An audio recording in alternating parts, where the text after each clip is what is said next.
I'm Alexandrian, editor-in-chief of Brand News, and this is the Financial Services News You Might Have Missed podcast. This is where I uncover some news gems that haven't gotten their full chance to sparkle, and I dust them off a little bit. I'm joined by my trusted co-host, and more importantly, my trusted financial advisor, Brandon Galisi of Galisi Financial. Brandon, how's your week been? My week's been good. It's sunny, beautiful out in Southern California. I got to golf 9 holes last night, walked 9, and a lot of courses out here don't really, some let you walk, but you don't get a discount for it. And some of the holes are so spread apart that it kind of does take too much time. But we played at a local municipal course. It's pretty affordable, has a couple ocean views, and easily able to walk. So I played solo, met a couple guys that I think I'm going to play golf with again next week. So I know that's not a lot of business related stuff, but getting out on the course more and getting some exercise in, and I love it. So yeah, that's been my week. But what about yours so far? Well, I mean, the life stuff matters much more than anything else that we're going to do. So let's be honest.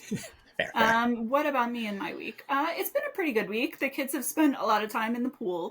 The weather has been not as hot, so I will take it. Yeah, sounds like a solid week so far. Yeah, thank you. Well, kicking off that solid week, our first piece of news is Jackson's Security in Retirement series. It's in its 4th installment, and the firm found that 14% of investors who are most vulnerable to market risk, and Brandon, I'd love for you to explain that to our listeners, because as we just talked about before the podcast, I was going back and forth and got myself 10 different kinds of confused. But anyway, 14% of investors who are most vulnerable to market risk have reached their recommended asset diversification benchmark. What I also found interesting is that some people are holding excess cash, and it seems like it's hard to get those people to stop doing that. Also in the series, it showed that those who are most vulnerable to market risk have 70% lower investable assets than those who are less susceptible to market risk. And what I thought was most key for you in particular is that 72% of those who are not as susceptible to market risk work with a financial advisor, compared to basically half that, or 43%, who are at greater risk. So Brandon, would you mind explaining this whole market risk thing to everybody? I'm going to do my best, because even as I was reading through the article too, we were talking, I was like, man, there's a lot of jargon in here, and I'm having to slow down and read this to make sure that I'm reading it correctly. Basically, those that are more susceptible to market risk, my interpretation would be they're more scared of the market, would be a way to put it. Or in this case, likely there's some excess conservatism in there when it comes to investing. So they're going to keep way more cash. They're not able to handle market fluctuation as much. Mm-hmm. Whereas those that the higher percentage, the 72% that are working with an advisor, are a bit more comfortable with market risk. Yep. So I think at least we got our terms defined there. And yes, I agree. The last one did stand out to me too, because it does make sense, because for someone that's working with a financial professional, and we've seen this in a lot of studies, that folks feel typically more confident about their finances when they're working with someone. And also no surprise that those who are a bit more comfortable investing in the stock market, more of them are working with an advisor. Likely there's some level of confidence that seeing your investment account go down is never, ever fun. But at least when, hey, I know that I'm paying a professional, this person is an expert, they care about me and my family. There's we built this portfolio of investments for a very specific reason. Mm-hmm. And yes, we know that hopefully the advisors have done a good job of setting expectations. Yep. And therefore, if and when the market does go down, again, it still doesn't feel good, but it's not like, oh my goodness, I had no idea this possibly could happen. Or even if that is, because I was working in 2020 in more traditional portfolios, and I would have some clients that were a bit nervous. But even just me being able to be a buffer, and one, leading with empathy and not just shoving charts and data and algorithms down their throat, but just leading with empathy. And then when appropriate, however the conversation needed to go, then sharing some relevant things to help them feel better about their situation. Mm-hmm. Fortunately, no one sold, at least none of my clients, during that initial 2020 dip. And again, I'm not saying that just because, oh my goodness, I'm so good at explaining things, but I think just in general, having a human that someone trusts is absolutely going to make someone feel more comfortable investing. And that's at least what the data was showing in this study. Yeah. Well, so a lot of things to unpack there that I was interested in. So among the things that struck me, it seemed to me as if we were saying, everybody has to hit a certain benchmark. And to me, on the one hand, I understand that, because if you're going to retire and live out the rest of your life with some kind of cash flow, you have to have a certain amount of money. But on the other hand, it felt a little every person is different, and so the way that we get to those places, I would be curious how you feel about these kind of like benchmarks and things like that, and whether they're fair or whether it's just a goalpost and then obviously it moves to each person as they need it to. The second, what you just said there, where I think benchmarks and even rules of thumb can be super helpful as maybe a starting place at most. Then we need to get into that individual situation. And again, I kind of described, because a lot of people refer to a risk profile, a risk tolerance questionnaire. That's some jargon that, of course, we use in our industry. And even whenever my clients are filling those out, I heard this from somewhere. I can't take credit. I don't know who it was from, but I describe a risk profile. It's kind of like your shoe size. You just want to make sure it fits. Like, no one's going to be like, oh my gosh, congratulations, you wear a size 9 or you wear a size 7 shoe. No, does it fit? Does the shoe fit your foot? Okay, great. That's what we need to be in. Now, if there's some extreme case where I'll take it to the most hyperbolic extreme. Say someone is super afraid of the market and they're in the accumulation phase and all of their money is just going into, even we'll say at best, a high yield savings account. No market risk whatsoever. You could argue that, they're safer from the likelihood that their high yield savings account fluctuates is 0. It's FDIC insured. So we know that. But even the study talks about they have other risks. So even though they think, I can't handle risk, not knowingly oftentimes, or maybe because we don't feel it as much, inflation is a massive risk that we don't know for sure, but we're pretty certain that inflation is going to continue to be a thing for however long we live on average. So that's a known risk, but we don't feel it necessarily as much. So for those, you couldn't really call them investors, but those people that are, having way, way, way too much in cash have another risk that necessarily being considered. And again, I think those that are working with a financial professional are able to lovingly guide to help someone, even just if someone has too much cash, we'll just say it's too much, whatever that is. Hey, what if we just take a little bit of this and then do it over time? So that's where I think the behavioral side of finance comes in, and a great financial professional should be able to help with that, where let's say optimal is half as much cash as they have now. We probably don't want to rip off the Band-Aid if they're still nervous. So how do we ease into this investment thing? And I think that's what's going to be more helpful for these people. But again, it's just there's so many risks involved, and quote unquote playing it safe, there's still risks involved with that too. And that's what the article was kind of highlighting. Yeah. Which makes sense. Like those people who complain about price changes of gas and food and whatnot, to your point, that's exactly what it is that inflation went up and unfortunately your means didn't go up with it. So totally makes sense. I would be curious though, how you have conversations with people who want to hold more cash on the side than you feel appropriate.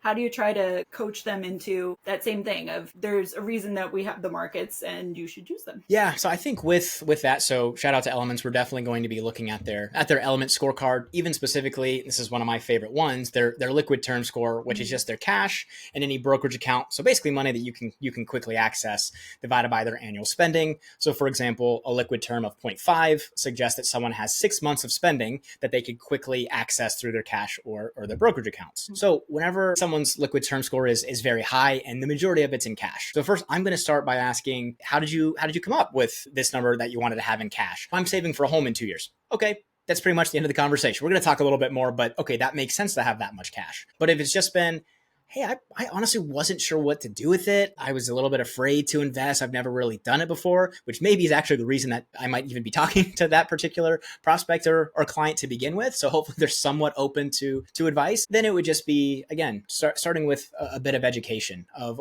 like, I like asking, is there a number that if you just, for whatever reason, makes you feel secure if you have X amount in your bank account, whether that's 3 months, whether that's 6 months, maybe whether it's even a little bit more, I'm okay to maybe have a little bit, quote unquote, too much cash compared to rules of thumb. Now, once it starts getting into extreme, if people start having 3, 4, 5 years of cash with no specific purpose, then the education of, okay, well, it sounds like you like this flexibility piece, you like this security, you want to have access to this money. So maybe we don't tie this money up in a retirement account that you can't touch until 59 and a half. What if we just invest a small amount of this? Or what if we start dollar cost averaging, putting aside some money each month into a brokerage account? This is going to allow you to take advantage of if and when the market goes up to build more long-term wealth, likely than your high yield savings account or cash is doing.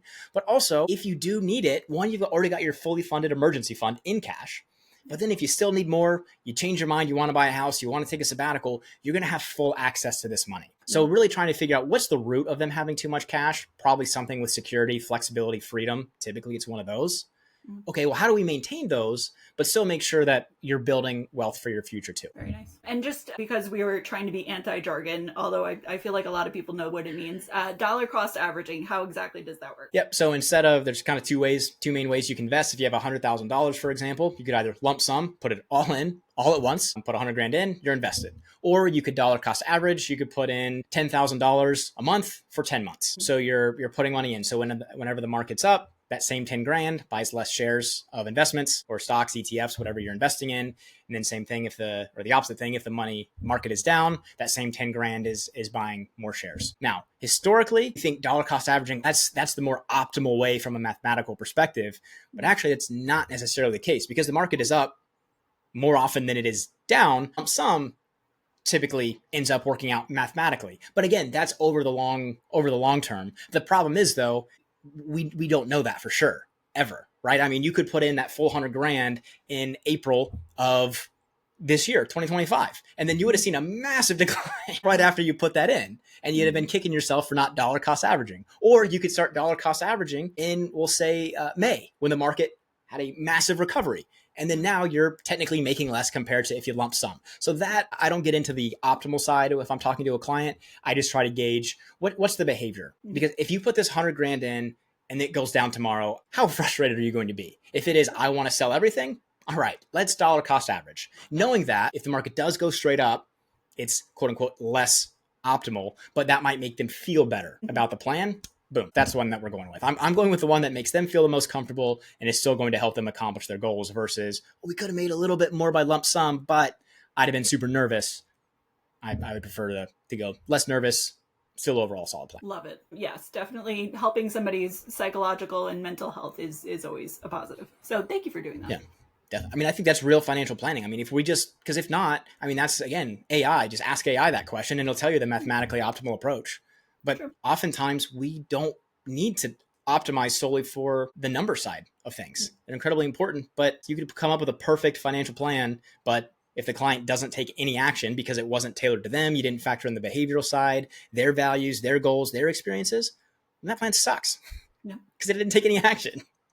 Absolutely. We should shout out if you want to check out Wealth Management. So Brandon's featured discussing AI and the future of financial advice. So go check it out. It's a fabulous site. And kudos to you. Oh, appreciate it. And Diana, thanks for connecting us there too. She wrote a really, really good article. Not just because she quoted me, I promise. The rest of the article is also very, very solid. Very appreciative of the opportunity. Yes. We love Diana Britton here. Been a friend of mine, gosh, I don't even know how long, but we won't say it because it ages both of us. So our second piece of news is from Raisin. Its summer savings series showed that 83% of Gen Z will discuss their savings with a friend or family member versus 51% of boomers.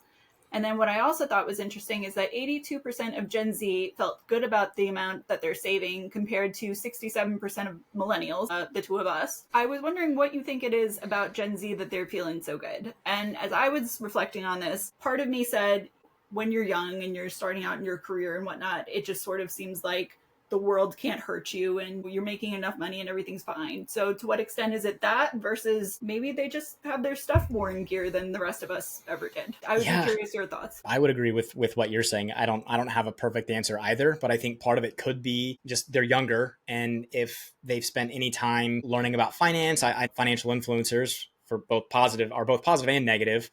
Unfortunately, a lot of times they're negative, but sometimes they are positive, and folks are trying to learn more about financial literacy. That information is more available than it ever has been in even previous generations. I mean, even as we kind of go down the list, boomers had the least access to then Gen X, and then us, we had a bit more. And then now Gen Z has, especially now with AI, nearly unlimited, right? And each generation after is going to have an infinite amount of knowledge. So I think maybe if they have a little bit of knowledge and understand compound interest, that, hey, if you just start young, even if it's a small amount, it's probably going to turn into a much larger amount because you have 30 to 35, 40 years for this money to grow. So maybe there's slightly more financial literate aspect to it, which then gives them more confidence, even if the dollar amount isn't as high. So that's one of my takes. Anything else to add? Well, so it's interesting that you brought up financial literacy because I think that that's among the key reasons that they're talking about finances so much. So it seemed like with every generation that willingness to share was going up. And I think that comes from finances just being more out in the open now. that I'm sure each generation is getting a little bit better, but we've gotten to the point that, yeah, I'll talk about my money, not readily necessarily, but if you ask me, I'll tell you. So yeah, I think it's great that we've achieved this point, and it's important for people because without knowing these kind of things, you don't know that you should get a financial advisor, that you should be invested in this way. You just sort of think, well, I make my money and then I retire and then I live off my money. And that's not entirely how it works. Yeah, I fully agree. I think to your point exactly, each generation seems to keep getting more comfortable to talk about money. And maybe even another thought that popped into my mind was, I mean, each generation also has less and less access to pensions. Which before a lot of boomers might have had access to pensions. And that really does take a lot of the planning out of it. I mean, it's pretty much it's a simple calculation. You work X amount of years and you will get, here's a calculation on exactly how much you're going to get for the rest of your life. And if you supplemented even a little bit on top of that, plus your Social Security, you're probably going to be fine. But each generation after that, starting really with Gen X and below, I think are starting to understand we're kind of mostly responsible. Like, sure, we're going to get some level of Social Security, but it's definitely not going to be enough to live on, which to be fair wasn't the sole purpose of Social Security anyways. But we know that we're going to need to save something. And I think because of that, it's like, okay, well, we probably should figure this whole finance thing out. What do I need to do? Let me go look at different resources. And then now we're starting to talk about it. Talk about it a bit more compared to other generations. And again, I think that's a wonderful thing because I think it's so many positive benefits.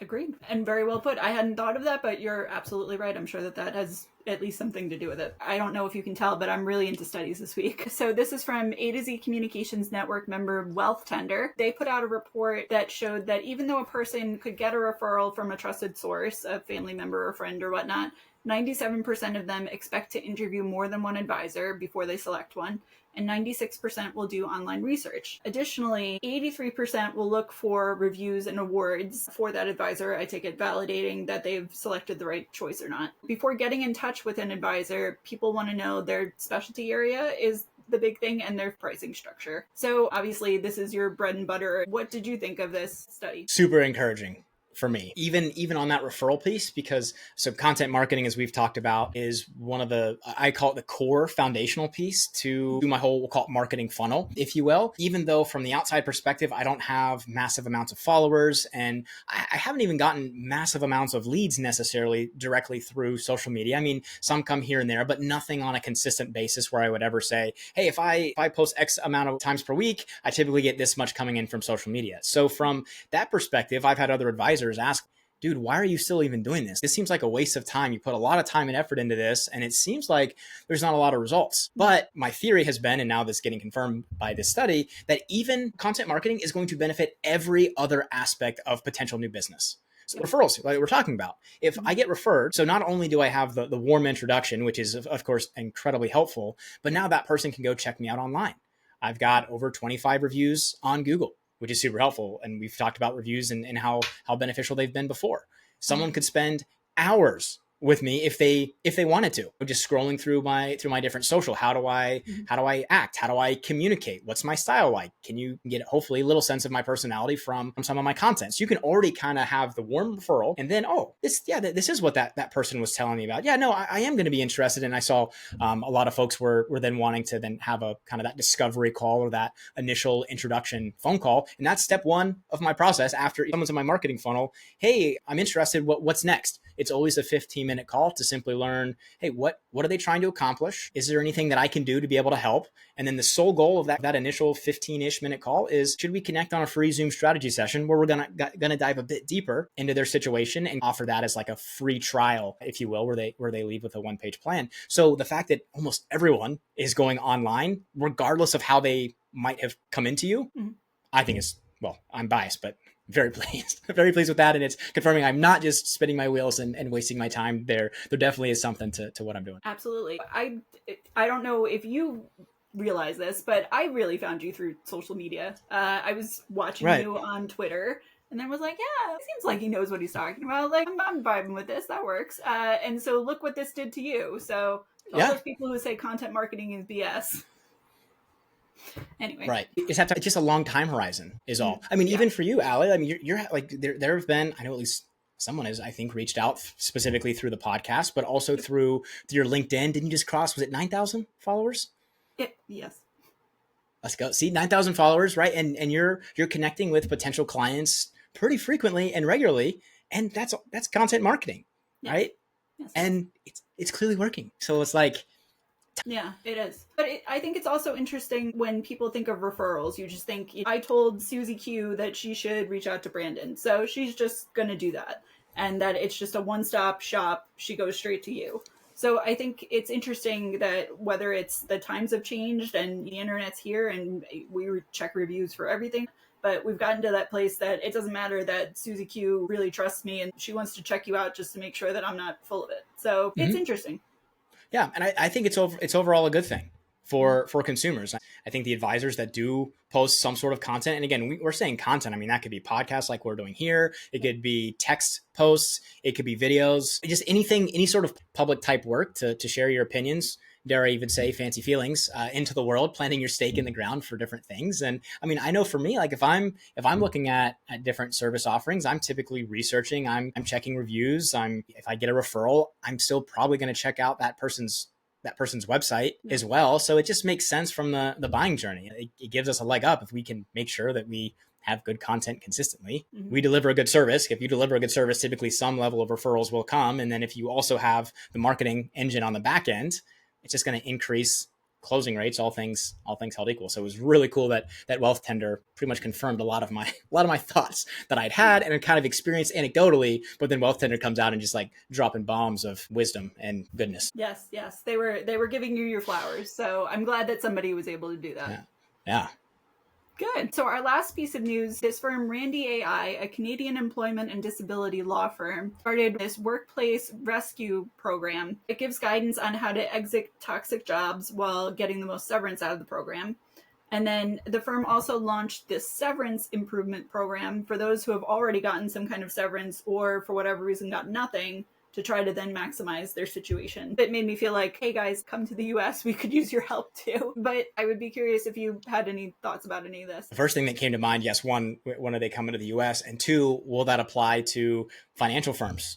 Because depending on the type of situation someone's in, like even for me, I was at a large broker dealer hybrid and I had a non-solicit in place. Now, of course, I upheld all the contract stuff whenever I had to leave, but it's not a 2-week notice in this space. It is, I'm sending in my resignation effective right this second, immediately. And there's no other way. Because if you're like, oh, I'm going to put in my 2 weeks, it's like, okay, they're going to fire you and then start calling all of basically your clients that technically the firm owns. So it'd be interesting, one, if they do come to the US, or I don't know if Canadian firms have this similar type issue, but if they're able to help with those things. But yeah, just helping people in general get out of bad workplace cultures and making sure that they get compensated for it and they can move on with their lives and hopefully on to much bigger and better things. Everyone's quality of life is going to improve. And if it happens a good amount, hopefully this is also a wake-up call to these employers that don't have good cultures and show, hey, you should probably treat your people a little bit nicer and have better culture in place, and not just say culture, but actually do things probably beyond just a normal pizza party for your employees, do things they actually care about. So those are at least some of my thoughts, but what went out to you whenever you read through it? Well, it made me think too, a few weeks ago as we were talking about toxic work culture and, what people appreciate and don't appreciate and whatnot. Yeah, I agree that this would then give a little bit more hope to that situation, because I can imagine a lot of people just feel like, I got to keep doing it because, the bills got to get paid. How else is this going to happen? Cycle. You're staying there for 2 more years or whatever it is than you wanted to. So knowing that there's more help to get you out of these kind of situations, I think is always a good thing. Yeah, that hope piece. That's what I latched onto from what you said. Just even if the situation's still kind of sucky because you still are in it while you're working with this firm, I think you just hit the nail on the head there. You've got hope though.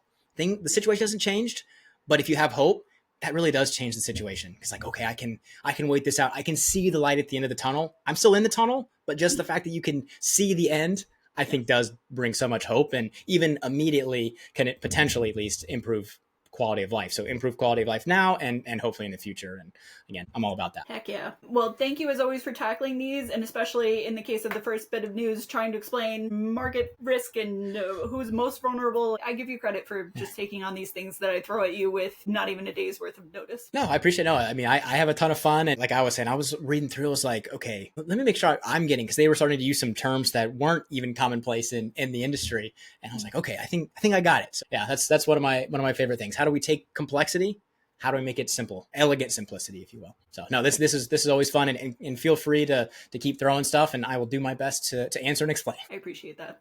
Thank you. Yeah, thanks, Allie.